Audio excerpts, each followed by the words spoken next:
ஒரு முக்கியமான வேலையில இருக்கும்போது உங்களுக்கு ரொம்ப தேவையான ஒரு ஆப் திடீர்னு நின்னு போனா எப்படி இருக்கும்?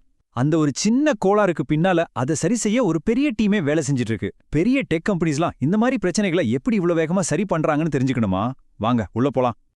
நம்ம ஒரு கம்ப்ளைண்ட் ரைஸ் பண்ணதும் ஸ்கிரீனுக்கு பின்னால ஒரு பெரிய பயங்கர வேகமான ஒரு ப்ராசஸ் நடக்க ஆரம்பிக்குது.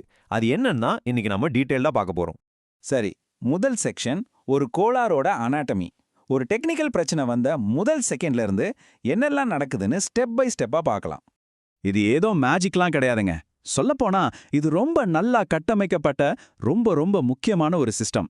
இதோட ஒரே குறிக்கோள் என்னன்னா எவ்வளோ சீக்கிரம் முடியுமோ அவ்வளோ சீக்கிரம் எல்லாத்தையும் மறுபடியும் வேலை செய்ய வைக்கிறது தான். அடுத்ததா நம்மளோட ஃபர்ஸ்ட் ரெஸ்பாண்டர்ஸ், இன்சிடென்ட் மேனேஜ்மெண்ட். யோசிச்சு பாருங்க, ஒரு பில்டிங்ல தீ பிடிச்சா முதல்ல யார் வருவா? ஃபயர் ஃபைட்டர்ஸ் தான் இல்லையா? டெக் உலகத்துல அந்த வேலையை தான் இந்த இன்சிடென்ட் மேனேஜ்மெண்ட் டீம் பாக்குது. அவங்களோட தாரக மந்திரமே ஒன்னே ஒண்ணுதான், ஸ்பீடு. இங்க ஒரு முக்கியமான விஷயத்த நம்ம புரிஞ்சுக்கணும். அவங்களோட வேலை அந்த கோளாறுக்கு மூல காரணம் என்னன்னு கண்டுபிடிக்கிறது கிடையாது. சர்வீஸை மறுபடியும் ஆன்லைன்ல கொண்டு வர்றது மட்டும்தான். முதல்ல தீய அணைக்கணும், ஏன் தீ பிடிச்சதுன்னு அப்புறமா யோசிக்கலாம். அந்த மாதிரி தான் இதுவும். ஓகே, அப்போ இந்த லைஃப் சைக்கிள் எப்படி வேலை செய்யுதுன்னு பாப்போமா? உதாரணத்துக்கு, நீங்க VPNல லாகின் பண்ண முடியலன்னு ஒரு டிக்கெட் ரைஸ் பண்றீங்க.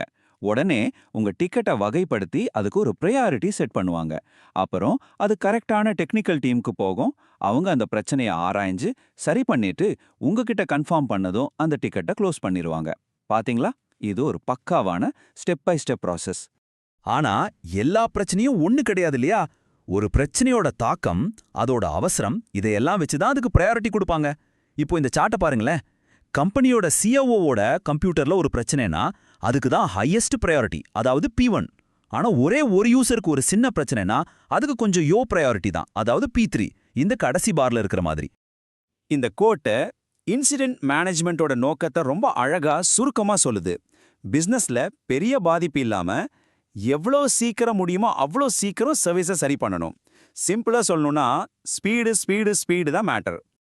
அடுத்த செக்ஷன் நம்மளோட டிடெக்டர்ஸ் ப்ராப்ளம் மேனேஜ்மெண்ட். சரி, இன்சிடென்ட் மேனேஜ்மெண்ட் டீம் வந்து தீய அணைச்சாச்சு, சர்வீஸ் மறுபடியும் ஓட ஆரம்பிச்சிருச்சு. ஆனா அந்த தீ ஏன் பிடிச்சது? இனிமேல் இந்த மாதிரி நடக்காம எப்படி தடுக்கிறது? இங்கே தான் நம்ம டிடெக்டிவ்ஸ், அதாவது ப்ராப்ளம் மேனேஜ்மெண்ட் டீமோட என்ட்ரி. இன்சிடென்ட் மேனேஜ்மெண்ட்டை தலைவலிக்கு மாத்திரை சாப்பிடுற மாதிரி நினைச்சுக்கோங்க. ஆனா ப்ராப்ளம் மேனேஜ்மெண்ட் அந்த தலைவலி ஏன் வருதுன்னு மூல காரணத்தையே தேடி கண்டுபிடிக்கும். ஒரு தடவை நடந்தா அது இன்சிடென்ட், ஆனா அதே விஷயம் திரும்ப திரும்ப நடந்தா அதுதாங்க ப்ராப்ளம். இதுதான் ரெண்டுக்கும் இருக்கிற முக்கியமான வித்தியாசம். இன்சிடென்ட் மேனேஜ்மெண்ட் வந்து ரியாக்டிவ், அதாவது பிரச்சனை வந்த அப்புறம் சரி பண்றது. ஆனா ப்ராப்ளம் மேனேஜ்மெண்ட் வந்து ப்ரோஆக்டிவ், அதாவது பிரச்சனை வர்றதுக்கு முன்னாடியே தடுக்கிறது. இதுதான் அவங்களோட மெயின் கோல்.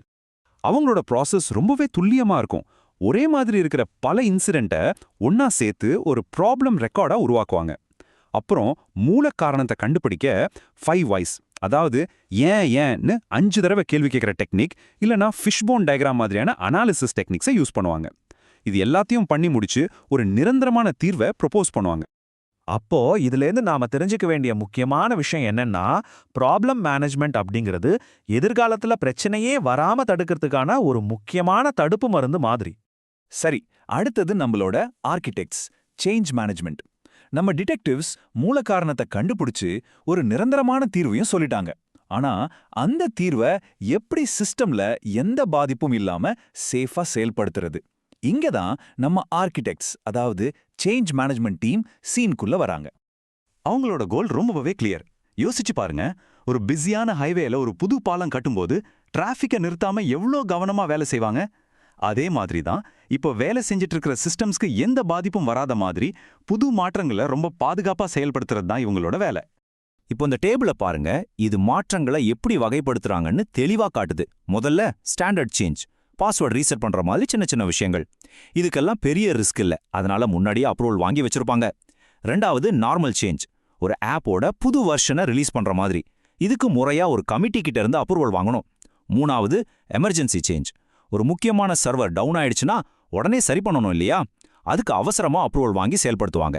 ஒரு நார்மல் சேஞ்ச் எப்படி நடக்கும்னா, முதல்ல ரிக்வெஸ்ட் ஃபார் சேஞ்ச், அதாவது RFCன்னு ஒன்று உருவாக்குவாங்க. அதுல என்ன மாத்த போறோம், ஏன் மாத்தணும்னு எல்லா டீட்டெயில்ஸும் இருக்கும். அப்புறம் அதோட ரிஸ்க் எல்லாம் அனலைஸ் பண்ணி சேஞ்ச் அட்வைசரி போர்டு, சுருக்கமா CABன்னு சொல்ற ஒரு எக்ஸ்பர்ட் டீம் கிட்ட அப்ரூவலுக்கு அனுப்புவாங்க. அவங்க ஓகே சொன்னதுக்கு அப்புறம் தான் அந்த மாற்றத்தை பிளான் பண்ணி ரொம்ப கவனமா செயல்படுத்துவாங்க. இதுல இருந்து என்ன தெரியுதுன்னா, ஒரு கம்பெனியோட டெக் சிஸ்டம்ல பண்ற பெரும்பாலான மாற்றங்கள் எவ்வளவு கவனமா ஒரு முறையான ப்ராசஸ் படி செய்யப்படுதுன்னு தான். சரி, கடைசி செக்ஷன். இந்த 3 ப்ராசஸையும் கனெக்ட் பண்ண போறோம். நாம இதுவரைக்கும் ஃபயர் ஃபைட்டர்ஸ், டிடெக்டிவ்ஸ், ஆர்கிடெக்ட்ஸ்னு தனித்தனியா பார்த்தோம். இப்போ இவங்க 3 பேரும் எப்படி ஒண்ணுக்கு ஒண்ணு தொடர்போட ஒரு பவர்ஃபுல்லான சிஸ்டமா வேலை செய்றாங்கன்னு பார்க்கலாம் வாங்க. இந்த டைம் லைன் ஒரு கோளாரோட முழு பயணத்தையும் காட்டுது பாருங்க. முதல்ல ஒரு இன்சிடென்ட் வருது, உடனே சர்வீஸ் சரி செய்யப்படுது. அப்புறம் ப்ராப்ளம் மேனேஜ்மெண்ட் மூலமா அதோட மூல காரணம் கண்டுபிடிக்கப்படுது. கடைசியா சேஞ்ச் மேனேஜ்மெண்ட் அந்த நிரந்தரமான தீர்வை சேஃபா கொண்டு வருது. இது ஒரு அழகான தொடர்ச்சியான பயணம். இதான் நிஜமாவே ஒரு கம்பெனில நடக்கிற ப்ராசஸ். ஒரு சர்வர் டவுன் ஆகும்போது நிறைய இன்சிடென்ட் டிக்கெட்ஸ் வரும். அதையெல்லாம் சேர்த்து ஒரு ப்ராப்ளம் ரெக்கார்டா உருவாக்குவாங்க. மூல காரணத்தை கண்டுபிடிச்சதுக்கு அப்புறம் ஒரு நார்மல் சேஞ்ச் ரைஸ் பண்ணி சிஏபி அப்ரூவல் வாங்கி பிளான் பண்ணி அந்த நிரந்தரமான தீர்வை செயல்படுத்துவாங்க. ஸோ இதை நல்லா ஞாபகம் வச்சுக்கோங்க. இன்சிடென்ட் மேனேஜ்மெண்ட் உடனடியாக சரி செய்து, ப்ராப்ளம் மேனேஜ்மெண்ட் மூல காரணத்தை கண்டுபிடிக்குது, சேஞ்ச் மேனேஜ்மெண்ட் பாதுகாப்பான தீர்வை உறுதி செய்யுது.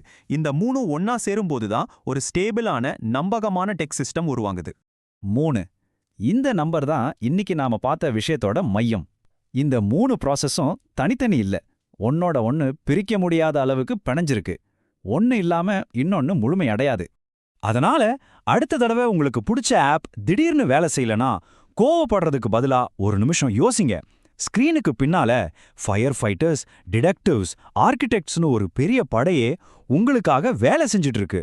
நாம சர்வசாதாரணமா யூஸ் பண்ற இந்த டெக்னாலஜிக்கு பின்னால இருக்கிற நம்ம கண்ணுக்கு தெரியாத இந்த அட்டகாசமான அமைப்பு தான் இந்த மாடர்ன் உலகத்தையே இயக்கிட்டு இருக்கு.